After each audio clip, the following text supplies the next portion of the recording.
Hello, Dylan. I wanted to show you this Monoturbo board I've got up and running for you. It does have an earlier model ROM V70, but the board that you have, you should be able to swap that ROM chip over fairly easily. And it's been running stable here for about an hour, so I'm going to call it good. The only other thing I can think of is maybe the data cable. And I'm going to send you this one. It's got multiple connectors on it. It's connected to an SD, but it's a little bit heavier duty than the one we may have out there.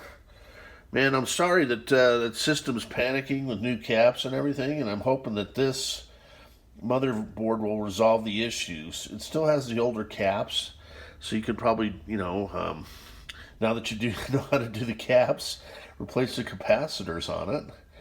But really appreciate your business and patience, and I'll send that shell out as well. And hopefully, this one will solve the problem. I know we've been troubleshooting every which way, but I think this will be the winner chicken dinner. So it's going out today. Thanks, man. Bye bye.